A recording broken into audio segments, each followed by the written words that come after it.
निशा और करण की लड़ाई क्या आपको श्वेता और अभिनव कोहली की लड़ाई की याद दिला रही है? श्वेता के पति अभिनव कोहली ने अब एक इंटरव्यू दिया है और ये कहा है कि जो चीजें रेयांश के साथ हुई वो कविश के साथ नहीं होनी चाहिए। ऐसा ना हो कि कविश जो है दूसरा रेयांश बन जाए। बहुत ही इमोशनल बात कही है, लेकिन इसके पीछे उन्होंने एक और बात कही और निशा से अपील की है कि बस इन झगड़ों में एक चीज आप दोनों याद रखिएगा कि कोई भी बाप अपने बेटे को नुकसान तो नहीं ही पहुंचाएगा। तो अभिनव ने एक इंटरव्यू दिया जिसमें उन्होंने कहा कि मैं कपल्स के बीच में क्या हुआ मैं वाकई में ये नहीं कह सकता, दोनों का झगड़ा क्या हुआ ये तो पति पत्नी ही बता सकते हैं कि आखिर क्या हुआ था, और मैं इस पर टिप्पणी नहीं करूंगा। लेकिन मैं अब निशा को सिर्फ यही समझाना चाहूंगा कि एक कपल के तौर पर उनके बीच में कुछ भी हुआ हो, एक पिता अपने बेटे को दुख कभी नहीं पहुंचा सकता। उन्होंने ये भी कहा कि इस समय जो फीमेल्स को लेकर लॉ है वो कुछ इस तरीके से है कि आप कुछ ज्यादा कर भी नहीं सकते।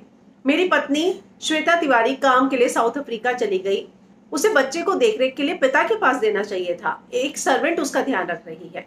365 दिन में मैं सिर्फ 35 बार ही अपने बेटे से मिल पाया हूँ। मुझे दुख होता है कि ऐसे पैंडेमिक में जब बच्चों को जरूरत है, बच्चों को कोरोना हो रहा है, तब आप अपने बच्चे के साथ नहीं। मुझे पता नहीं कि मेरा बच्चा कैसा है, कहाँ है, किसके साथ सोता है, तो सोचिए मुझे कितनी चिंता होती होगी। वो आगे कहते हैं कि मेरे बच्चे को मेरे खिलाफ भड़काया जा रहा है, मेरे पास सबूत है और मैंने कोर्ट में भी दिए हैं। मुझे लगता है कि ऐसे केस में इंडिया में फास्ट ट्रैक कोर्ट होने चाहिए। बच्चों के भविष्य का सवाल है और मुझे डर लगता है कि जब ऐसी घटनाएं किसी और के साथ होती हैं। मैं बस यही कहना चाहूंगा कि पति पत्नी के झगड़े में बच्चों को नुकसान होता है। बस यही है कि जो मेरे साथ चीजें हुई हैं रेयांश के साथ हुई है, कविश के साथ ना हो।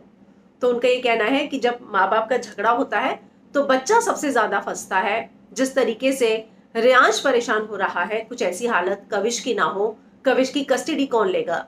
श्वेता लेना चाहती हैं और करण कहते हैं कि मेरा बेटा उसके साथ सेफ नहीं है। और ऐसे ही रेयांश के मम्मी पापा यानी कि श्वेता और अभिनव के भी झगड़े हुए, जिसके बाद उनका ये कहना है कि रेयांश बहुत कुछ भुगत रहा है। तो मैं सिर्फ यही कहना चाहूंगा निशा को कि ये जरूर सोचे कि कोई भी बाप अपने बच्चे को जो है नुकसान नहीं पहुंचाएगा, और बच्चे का ध्यान रख के ही ये जो दोनों भी कर रहे हैं उस हिसाब से बच्चे को ध्यान में रखे और उसके बाद ही कोई डिसीजन ले।